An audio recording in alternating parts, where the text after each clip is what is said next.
alabarte por medio de esta ofrenda. Te pedimos esto y te damos las gracias. Amén, Señor. Amén. Bueno, y así vamos a continuar con lo que sigue, que es el mensaje de la palabra del Señor. Para ello les pido que vayan abriendo sus Biblias al capítulo 8 de Romanos. Vamos a continuar en los versículos 19 al 27, que no terminamos el domingo pasado. Y antes de comenzar, voy a pedirle a nuestro hermano Luis que nos lleve en una oración para que su palabra fluya libremente en nuestras mentes y en nuestros corazones. Amén, hermano Luis. Amén, hermano. Vamos a orar en este momento. Padre del cielo y de la tierra, estamos, Señor, suplicando, Señor, por tu Hijo, Señor, que va a traer la enseñanza, la palabra de Dios. Que tú, Señor, lo unjas, Señor, con el Espíritu Santo, para que ese mensaje, Señor, llegue en donde hay necesidades, Señor.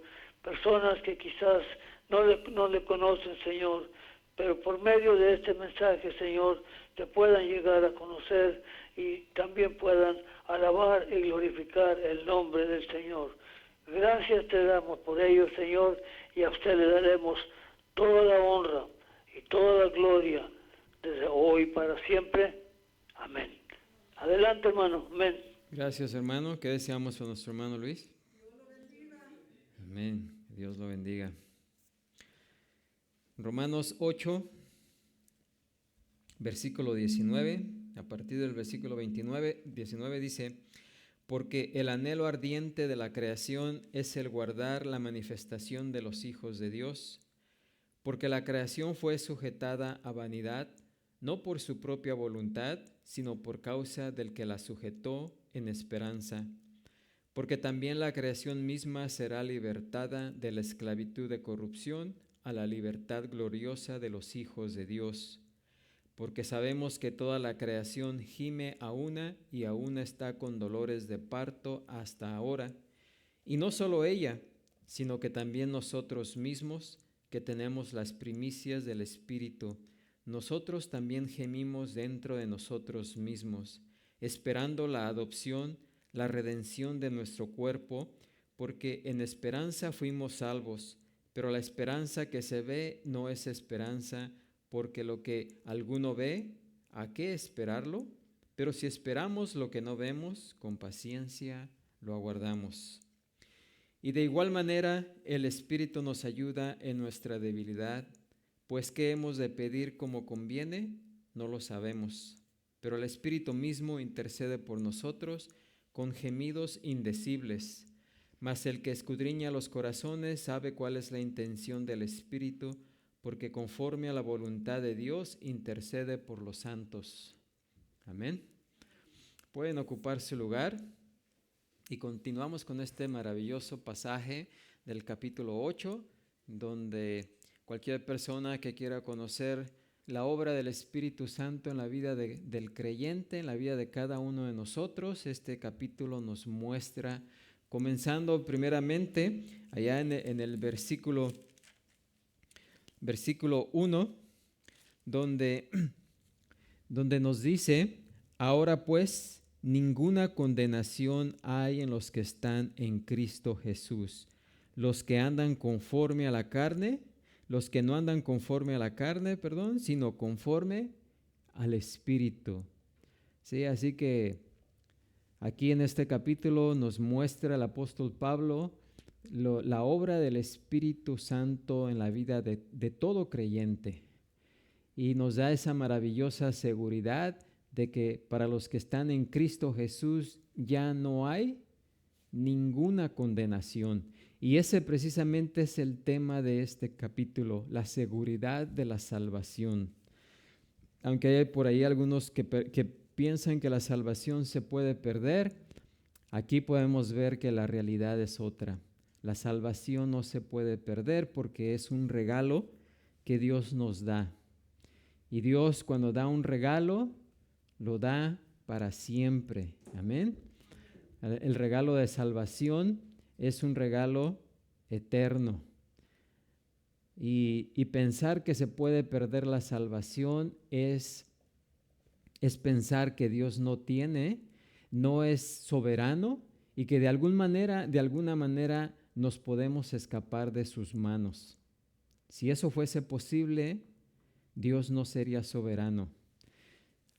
Porque si alguien nos pudiera arrebatar de su mano, entonces ese otro ser sería más poderoso que Dios. Y sabemos que no existe en todo el universo alguien que sea más poderoso que Dios. Así es de que si Él promete salvarnos, darnos ese regalo de vida eterna, es precisamente ese regalo de vida eterna. Amén. Y está asegurado, como estamos viendo aquí en este capítulo, por medio del Espíritu Santo, ¿sí? Y no solamente por el Espíritu Santo, sino por Jesucristo y por el Padre, ¿sí? Toda la Trinidad nos asegura que ese regalo es eterno. Amén.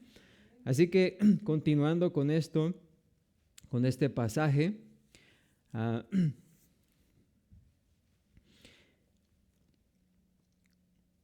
y en este pasaje donde estamos viendo acerca de estos 3 gemidos que nos muestra en este pasaje, que tanto la creación como el creyente, como en el Espíritu, gimen a una esperando ese grandioso día cuando la salvación sea consumada completamente, ¿sí?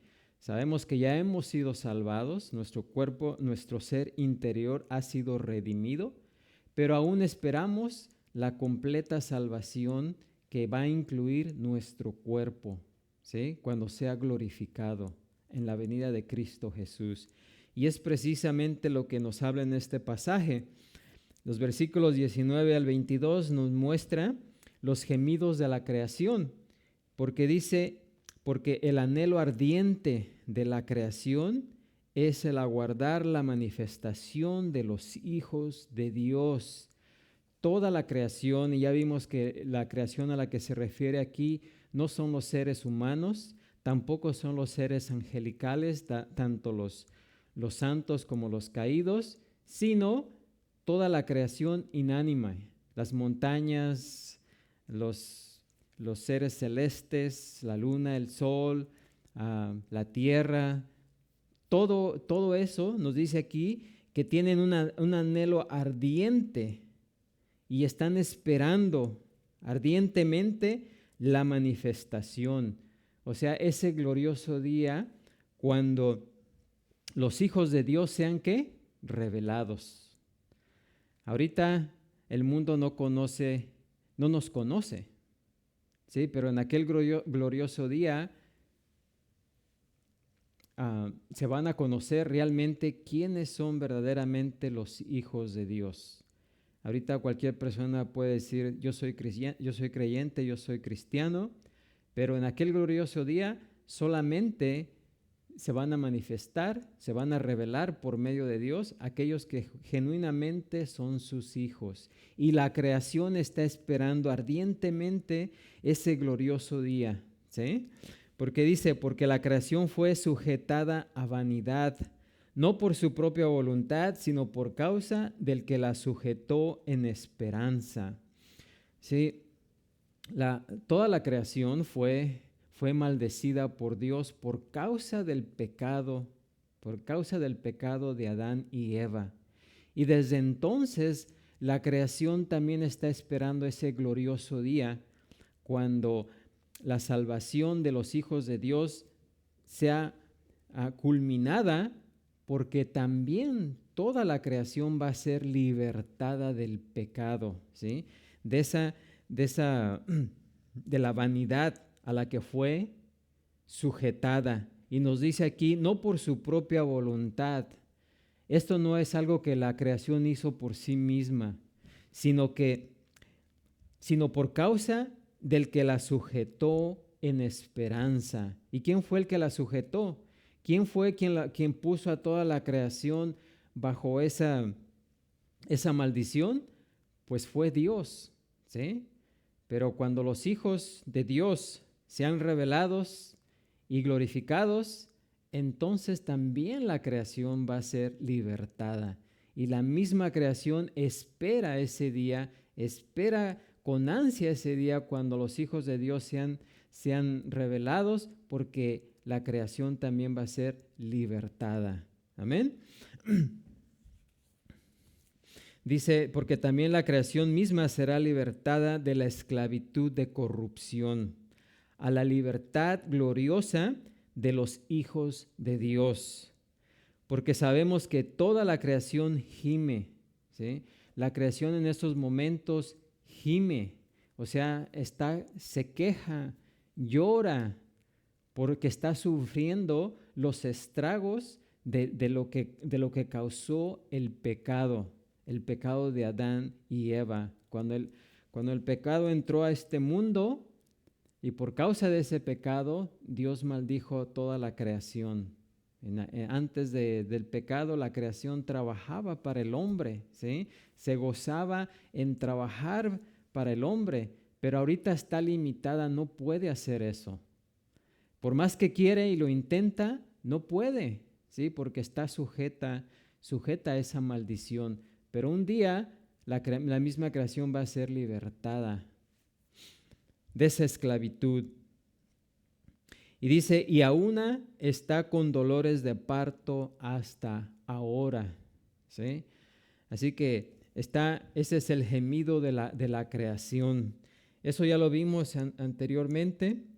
Después, en los versículos 23 al 25, nos habla acerca de los gemidos de los creyentes. Y nos dice, y no solamente ella refiriéndose a la creación, sino que también nosotros mismos, que tenemos las primicias del Espíritu, nosotros también gemimos dentro de nosotros mismos. Y aquí se está refiriendo a los creyentes, ¿sí? Los creyentes gimen esperando ese día glorioso, ¿sí? ¿Por qué? Porque no solamente es la creación natural lo que gime por su liberación de las consecuencias destructivas del pecado para acceder al nuevo universo prometido por Dios, sino que también nosotros mismos, esto es, los creyentes, gemimos por esa liberación. Y a la liberación a la que se está refiriendo es la liberación del cuerpo, ¿sí? Porque el cuerpo aún no ha sido redimido. Pero cuando Cristo venga, nuestro cuerpo va a ser redimido, va a ser glorificado. En esos momentos, nuestros pecados han sido perdonados, nuestro ser interior es el que ha sido redimido, pero nuestro cuerpo espera ese gran día, ¿sí? Así que dice, esperando la adopción, la redención de nuestro cuerpo. Somos hijos adoptivos de Dios. Dios nos adoptó, ¿verdad? Y ya vimos que la adopción, aunque algunos piensan que es menos que, ¿cómo se dice? Tiene menos valor que un hijo que ha nacido en la familia. Ya vimos que en el tiempo en el que Pablo está escribiendo a los romanos, alguien que era adoptado era igual a los que habían nacido en la familia o aún tenía mayores privilegios, ¿sí? Porque el padre, los hijos que nacen porque nacen, ¿verdad? Pero el hijo que es adoptado es un hijo escogido, ¿sí? Es el padre que busca aquel hijo que él quiere adoptar. Así es y de la misma manera Dios vino a este mundo por medio de Jesucristo a buscar, fíjense, a buscar. Él vino a buscarnos. Somos sus elegidos, somos sus hijos adoptivos, ¿sí? Y por eso mismo, como vimos en el pasaje anterior, tenemos los mismos privilegios, ¿sí? Es más, todo lo que es de Jesucristo un día va a ser de nosotros porque somos coherederos juntamente ¿con quién? Con Cristo, ¿sí? Así que también dice, esperando la adopción, la redención de nuestro cuerpo. Ya fuimos adoptados, ¿sí? Ya somos parte de la familia de Dios. Y ahora esperamos la redención de nuestro cuerpo, ¿sí?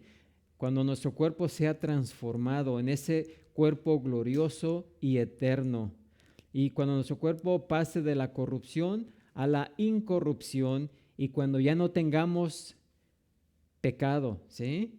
Ahorita nuestro ser interior ha sido limpiado de pecado, pero nuestro cuerpo aún se inclina hacia el pecado. Pero aquel día, tanto nuestro ser interno como nuestro cuerpo van a ser librados de todo pecado. Amén. Pero la esperanza que se ve no es esperanza, porque lo que alguno ve, hay que esperarlo. Pero si esperamos lo que no vemos, con paciencia lo aguardamos.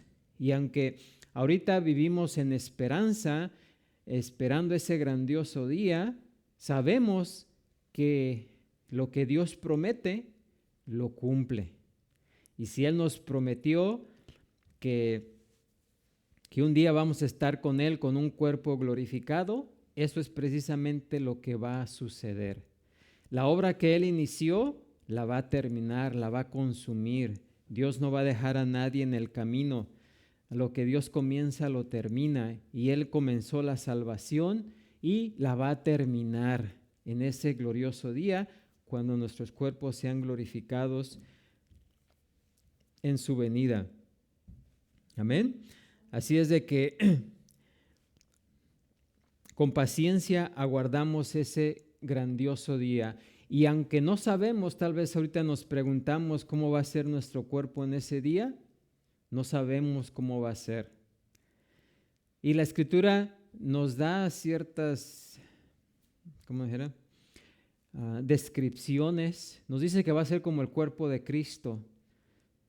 Cuando Cristo resucitó, fue diferente a cuando Él estuvo, a como Él era antes de haber resucitado. Porque inclusive algunos de sus discípulos no lo reconocían hasta que Él se presentó y dijo que Él era quien era, ¿sí?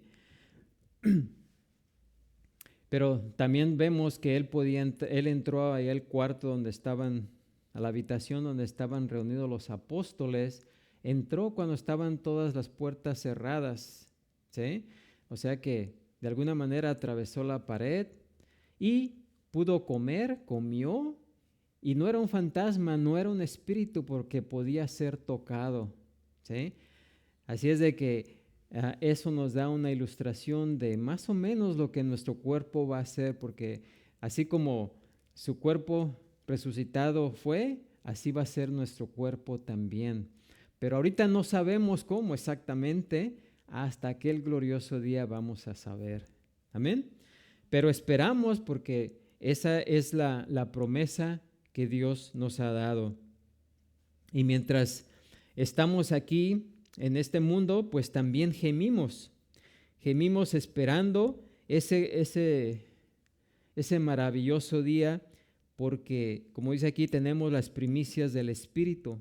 Contamos con la sensibilidad espiritual que nos hace percibir la cruenta realidad de la corrupción del pecado en nuestra vida y alrededor de nosotros. Y también tenemos las primicias de la experiencia que tenemos y esperamos de aquel glorioso día, ¿sí? Cuando Jesucristo venga y nuestro cuerpo sea glorificado. Pero mientras que estamos aquí, gemimos, ¿sí? Nos quejamos, lloramos, ¿sí? Porque esperamos ese grandioso día. Bueno, eso es lo que cubrimos más o menos la vez pasada. Hoy vamos a ver el tercer gemido, que es el gemido o los gemidos del Espíritu Santo. Los versículos 26 al 27, y dicen: y de igual manera el Espíritu nos ayuda en nuestra debilidad. Pues ¿qué hemos de pedir como conviene? No sabemos, pero el Espíritu mismo intercede por nosotros con gemidos indecibles. Mas el que escudriña los corazones sabe cuál es la intención del Espíritu, porque conforme a la voluntad de Dios intercede por los santos. La frase "de igual manera" aquí hace referencia a los gemidos de la creación y a los gemidos de los creyentes por su redención final de la corrupción y la contaminación del pecado. Pablo revela aquí una verdad que trae a todo creyente un consuelo inmesurable, y es que el Espíritu Santo se coloca al lado de todos nosotros y de la creación entera para gemir junto a ellos por la llegada del día final de restauración de Dios y su reino eterno de justicia. A causa de lo que queda en nosotros, o sea, de la condición humana, tal como la susceptibilidad al pecado y la duda, el Espíritu Santo nos ayuda, ¿sí? Nos ayuda en nuestra debilidad. Y la palabra debilidad aquí en este contexto se refiere sin duda a nuestra condición humana, porque tenemos debilidad en nuestra condición humana en general. O sea, no se refiere a debilidades específicas que no tenemos, sino a nuestra debilidad refiriéndose a nuestro cuerpo, a nuestra humanidad, a nuestra condición humana. El punto es que incluso después de la salvación, nosotros nos caracterizamos por la debilidad espiritual. El llevar una conducta moral, hablar con la verdad y testificar del Señor o hacer cualquier otra cosa buena es algo que sucede únicamente por el poder del Espíritu que obra y por medio de nosotros a pesar de nuestras limitaciones humanas. El Espíritu obra por medio de nosotros por causa de nuestras debilidades humanas o de nuestra debilidad humana. Es por eso que el Espíritu de Dios obra a través de nosotros. Lo que hacemos, así como Cristo cuando estuvo en la tierra, todo lo que Él hizo, lo hizo por medio del poder del Espíritu Santo. ¿Sí?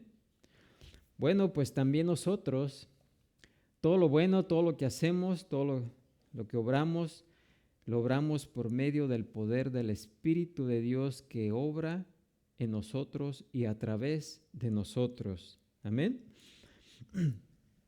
En varias ocasiones en su carta a los Filipenses, Pablo ilustra bellamente esa relación entre Dios y el ser humano.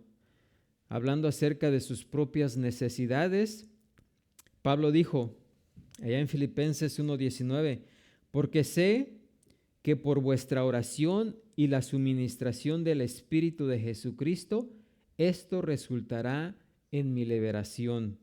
¿Sí? El Espíritu nos suministra todo lo que necesitamos para ser hijos de Dios, fieles, eficaces y protegidos por Él. En el pasaje siguiente de Filipenses 2:12 y 13, el apóstol exhorta diciendo, por tanto, amados míos, como siempre habéis obedecido, no como en mi presencia solamente, sino mucho más ahora en mi ausencia, ocupaos en vuestra salvación con temor y temblor, porque Dios es el que en vosotros produce así el querer como el hacer por su buena voluntad. ¿Sí? Lo bueno que nosotros hacemos es el Espíritu de Dios que está obrando a través de nosotros. Como dice aquí, ocupaos en vuestra salvación con temor y temblor, porque Dios, dice, es el que en vosotros produce tanto el querer como el hacer, ¿sí? Por su buena voluntad. ¿La buena voluntad de quién? Del Espíritu de Dios que obra en nuestro ser. Amén.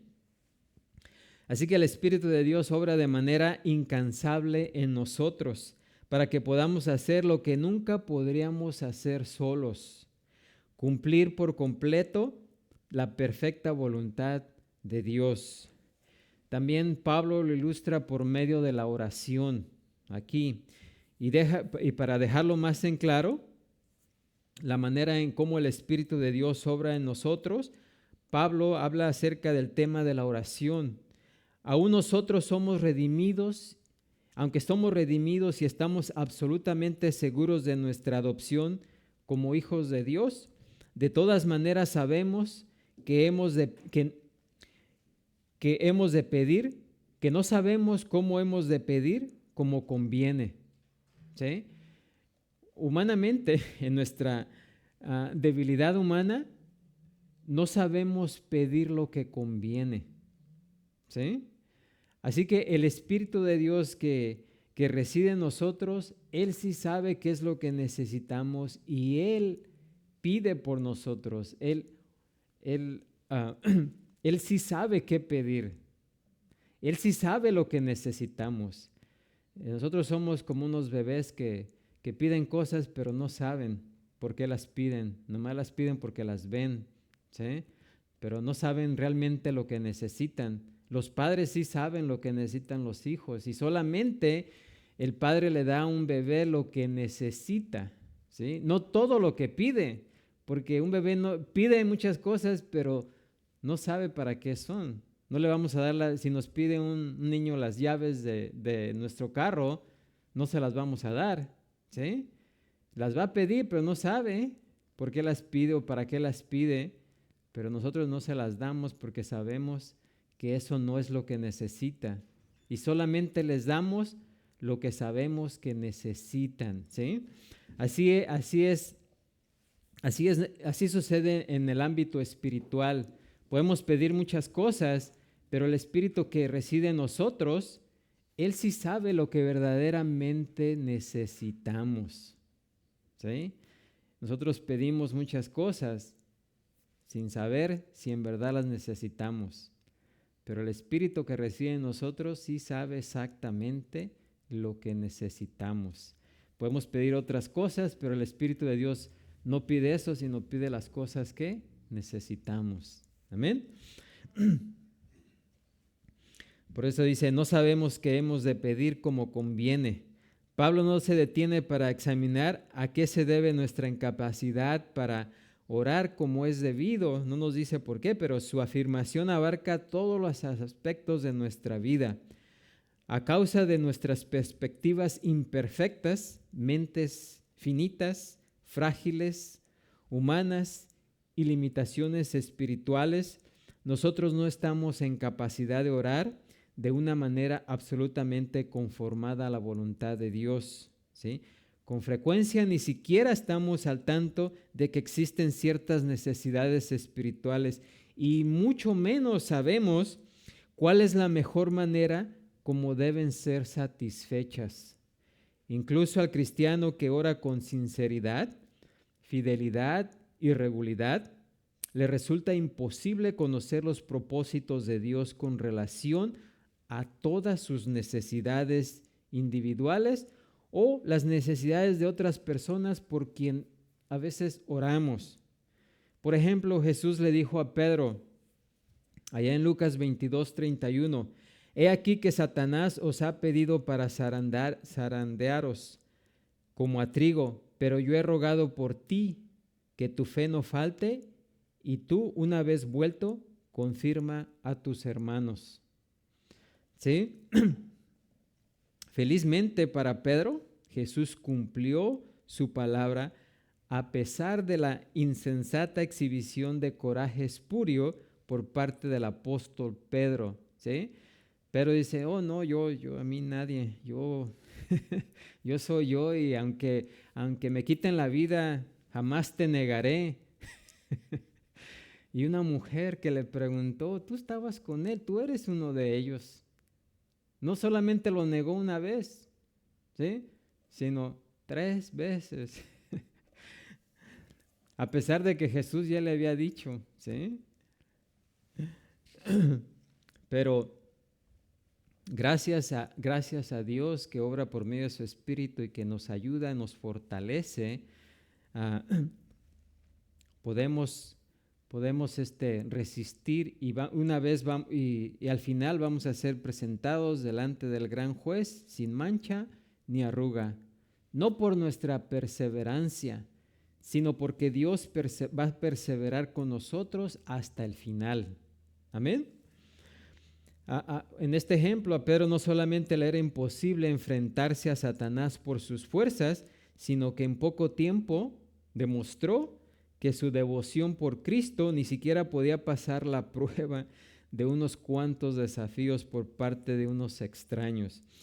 Así que, cuán glorioso es que nuestra seguridad espiritual reposa no en nuestra fidelidad a Dios, ¿sí?, sino en la fidelidad de Dios o del Señor antes que nuestra propia fidelidad, ¿sí? Porque Dios es fiel es que perseveramos, ¿sí?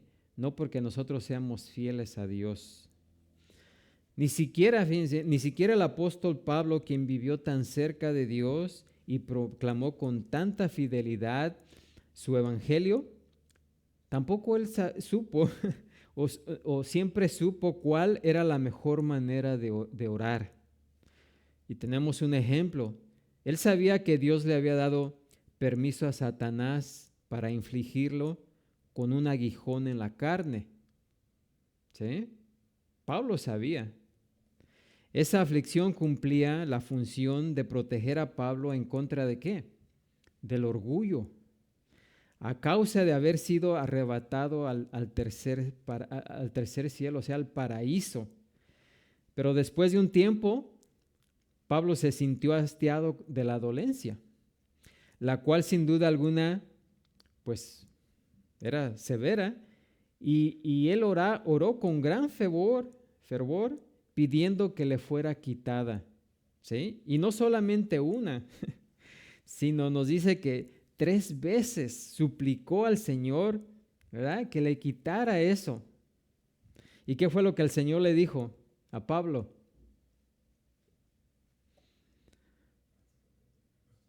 ¿Qué le dijo? Bástate mi gracia. ¿Sí? Pablo en un momento pidió que se le quitara ese aguijón, porque en un momento también él no sabía lo que estaba pidiendo. Pero Dios sí sabía, el Espíritu de Dios sabía exactamente por qué estaba siendo afligido por este aguijón. ¿Sí?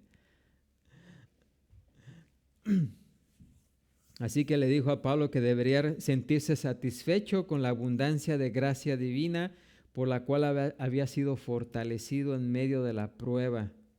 La petición de Pablo no correspondió a la voluntad del Señor para él en ese momento, ¿sí? Aun cuando no sabemos qué es lo que Dios quiere para nosotros, el Espíritu mismo que mora en nuestro interior, dice Pablo, intercede por nosotros para presentar nuestras necesidades delante de Dios, incluso cuando no sabemos cuáles son esas necesidades o cuando oramos por ella sin sabiduría. Pablo también hace énfasis en que nuestra ayuda es traída por el Espíritu mismo. Esa ayuda divina no solamente es personal, sino también es ¿qué? Directa. El Espíritu no se limita simplemente a suministrarnos seguridad, sino que Él mismo es nuestra seguridad. ¿Sí? No solamente nos dice que estamos seguros en Él, sino que Él es nuestra seguridad. Porque el Espíritu intercede a nuestro favor de una manera, dice Pablo, que está totalmente más allá de la comprensión humana. Y dice aquí, con gemidos indecibles. Con gemidos indecibles. Así que el Espíritu Santo se une con nosotros en nuestro deseo de ser libertados de nuestro cuerpo terrenal y corruptible y de estar con Dios para siempre en nuestro cuerpo celestial glorificado. Y estos gemidos a los que Pablo se refiere aquí no son los gemidos de lenguas desconocidas, ¿sí? Contrario a la interpretación de algunos carismáticos o de los carismáticos, los gemidos del Espíritu no son expresiones en lenguas desconocidas, mucho menos sonidos sin sentido, emitidos en alguna especie de éxtasis de la persona y que carecen de cualquier contenido racional. Pablo nos dice que los gemidos ni siquiera son decibles o audibles, por lo cual son imposibles de expresarse en palabras, ¿sí? No obstante, esos gemidos transmiten un contenido muy profundo que corresponde a ruegos divinos por el bienestar espiritual de cada creyente, ¿sí? De una manera que está infinitamente más allá de nuestro entendimiento. Estos gemidos representan lo que podría llamarse como una comunicación intertrinitaria, ¿sí? Son articulaciones divinas por parte del Espíritu Santo y dirigidas al Padre. Pablo afirmó esta verdad a los corintios cuando declaró allá en 1 Corintios 2:11, porque ¿quién de los hombres sabe las cosas del hombre sino el espíritu del hombre que está en él? Así tampoco nadie conoció las cosas de Dios sino el Espíritu de Dios. ¿Sí? Otra vez, dice, porque ¿quién de los hombres sabe las cosas del hombre?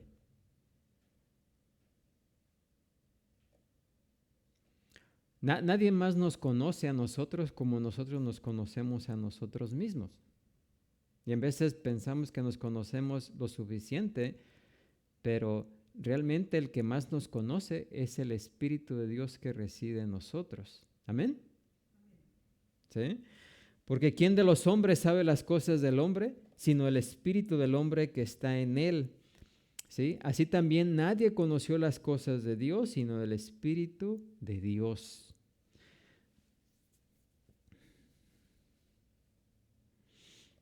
Nosotros nos sostenemos justificados y justos delante de Dios el Padre únicamente debido a que el Hijo y el Espíritu Santo, como nuestros abogados e intercesores constantes, nos representan ante la presencia de Dios. ¿Sí? Es debido única y exclusivamente a esa obra insensante a nuestro favor que los creyentes podremos entrar al cielo, ¿sí? No es por nuestros esfuerzos, todo es por parte ¿de quién? De Dios el Padre, el Hijo y el Espíritu Santo. Amén. Hebreos 7:25 dice que solamente Cristo puede también salvar perpetuamente a los que por Él se acercan a Dios, viviendo siempre para interceder por ellos. Jesucristo ahorita no está aquí, pero Él está allá con el Padre intercediendo constantemente por nosotros. Porque nosotros como hijos de Dios todavía ¿qué? Pecamos, ¿sí? Pero Él cuando murió en la cruz, Él murió por todos nuestros pecados, pasados, presentes y futuros. Y aún así Él sigue intercediendo delante del Padre como un abogado por nuestros pecados. Amén. Hasta ese glorioso día cuando seamos presentados delante de Él sin mancha ni arruga. Amén. Así que la obra divina de redención realizada por Jesús en el corazón de cada creyente comienza en el momento de la conversión, pero no termina hasta que ese santo se encuentra en el cielo, cuando sea ¿qué? Glorificado y hecho tan justo como Dios es justo, debido a que posee la justicia plena y perfecta de Cristo. Cuando Cristo murió en la cruz, hubo una transacción o un intercambio, ¿sí? Nosotros le entregamos a Cristo nuestra vida injusta. Él vivió una vida justa y sin pecado. Así que nosotros le entregamos nuestra vida injusta a Cristo y por causa de eso Él muere en la cruz. Pero Él nos entrega su vida justa, sin pecado, nos la acredita a nosotros. y por esa justicia que Él nos da es que podemos entrar al reino de Dios, ¿sí? No es por nuestras obras, no es por algo que pudiésemos hacer, sino es por lo que Cristo hizo a nuestro favor. Así que esto es garantizado por la obra celestial de nuestro Señor como nuestro sumo sacerdote y porque hemos sido hechos la morada del Espíritu Santo en la tierra, lo cual también hace segura la adopción divina y el destino celestial de cada creyente. Si no fuera por ese poder sustentador del Espíritu que reside dentro de nosotros y por la continua mediación de Cristo como sumo sacerdote, la humanidad que aún está con nosotros en la tierra se apoderaría de inmediato de todo nuestro ser, llevándonos de nuevo al pecado momentos después de haber sido justificados. O sea, si la salvación dependiera de nosotros o el permanecer salvados fuera por nosotros, perderíamos la salvación inmediatamente, ¿sí? Pero es gracias al poder sustentador del Espíritu que reside en nosotros que esa salvación no se puede perder. Amén. Pero si por un solo instante Cristo y el Espíritu Santo detuvieran esa intercesión, en ese mismo instante quedaríamos otra vez condenados y separados de Dios. Si pudiera ocurrir esa clase de recaída espiritual, la fe en Cristo nos daría solamente una vida espiritual temporal, sujeta a pérdida en cualquier momento. Pero, como dije al principio, Jesús no ofrece vida simplemente, sino vida eterna y abundante, la cual por definición no puede perderse jamás, ¿sí? No solamente nos da vida, sino que nos da vida eterna. Y vida eterna por definición no se puede perder. Ya lo está diciendo ahí, es una vida eterna.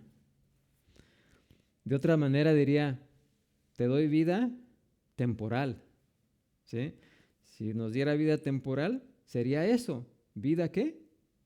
Temporal. Pero nos está dando vida ¿qué? Eterna. Amén.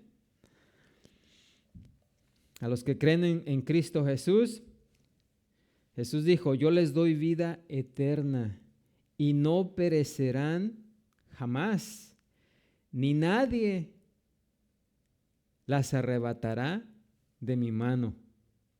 ¿Sí? Así que en la Escritura o en la Biblia, tener fe en Jesucristo y tener vida eterna son ¿qué? Sinónimos. Son sinónimos. Si no fuera por la obra sustentadora e intercesora del Hijo y del Espíritu a favor de nosotros, Satanás y sus falsos maestros podrían engañar fácilmente a los escogidos de Dios, ¿sí? Pero no es posible, ¿sí? Como dice Mateo 24:24, porque se levantarán falsos cristos y falsos profetas y harán grandes señales y prodigios de tal manera que engañarán, si fuere posible, aún a los escogidos, ¿sí? Pero como no es posible, no es posible, ¿verdad? Si tal cosa fuere posible, la elección de Dios no tendría ningún sentido, ¿sí? Satanás sabe que los creyentes quedan indefensos aparte de la obra sustentadora del Hijo y del Espíritu, y en la arrogancia de su orgullo, él sabe, pero en la arrogancia de su orgullo, él batalla en vano contra esas dos personas divinas, ¿sí?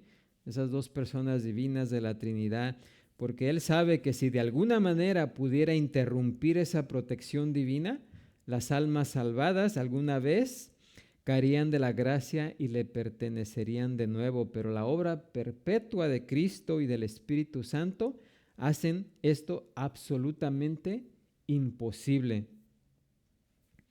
Y sigue diciendo Pablo, más el que escudriña los corazones sabe cuál es la intención del Espíritu, refiriéndose con el que a Dios el Padre, quien escudriña los corazones de los hombres. Cuando se estaba dando el proceso de seleccionar a un sucesor para el rey Saúl, ¿qué fue lo que Dios le dijo a Samuel? Allá en 1 Samuel 16:7.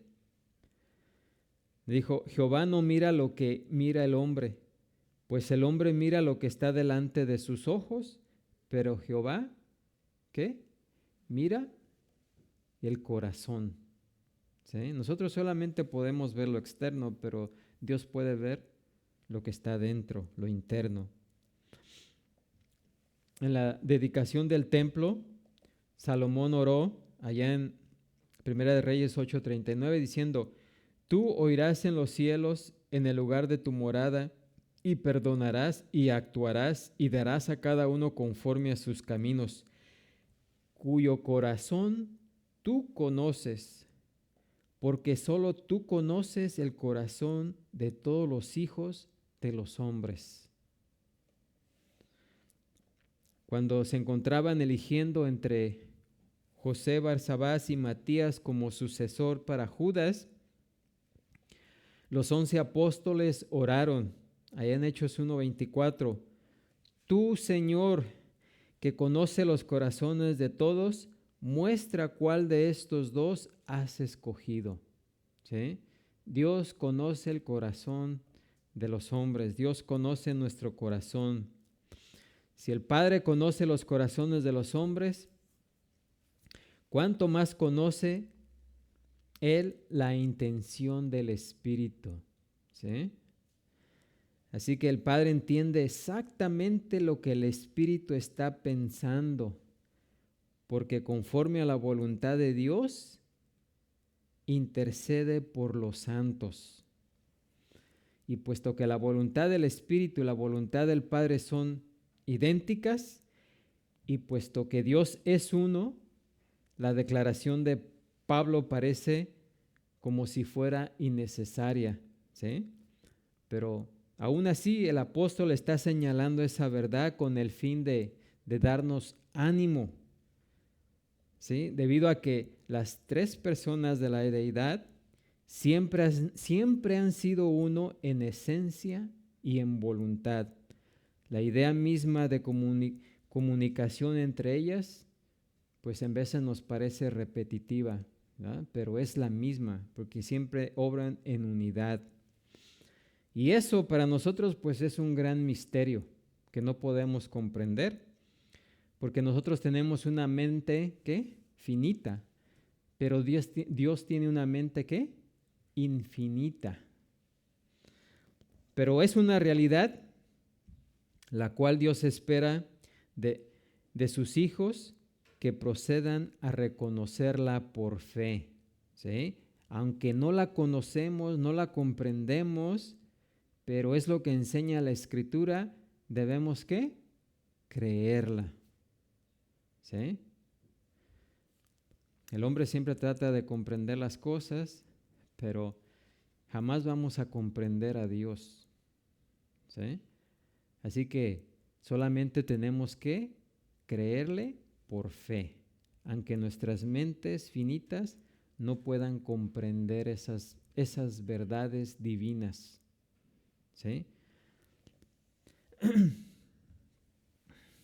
Así que en este pasaje Pablo hace énfasis en esa intercesión divina que es necesaria para la preservación de los creyentes mientras se encuentran o nos encontramos en camino hacia la esperanza eterna. Y aunque nos resulte imposible concebir en nuestra mente esa maravillosa verdad, tanto así como cualquier otro aspecto del plan de redención de Dios.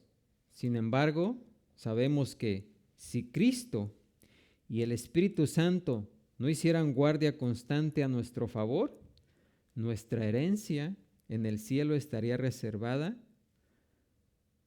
en vano. ¿Sí?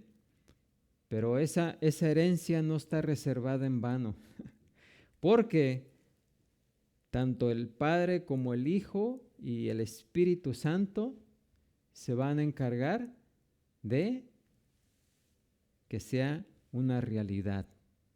Amén. Que no quede solamente en la promesa, sino que esa promesa se cumpla. Amén.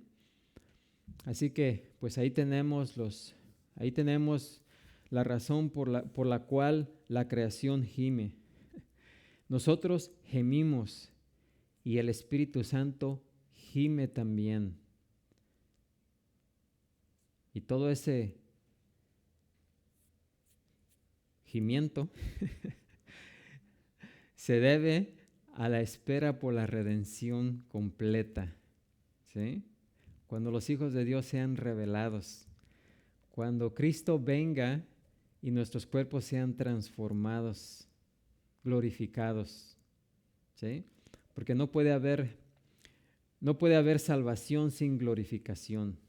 Y por eso es que esperamos ansiosamente tanto la creación como los hijos, como los creyentes, como el Espíritu de Dios, esperan ansiosamente ese gran día. Amén. Y ahí vamos a terminar este pasaje. Vamos a ponernos de pie y ser despedidos en esta tarde orando. Padre Santo, Señor grande y poderoso, gracias, Señor, por tu palabra, Señor, que no solamente nos promete la salvación, sino que nos la asegura. Cosa que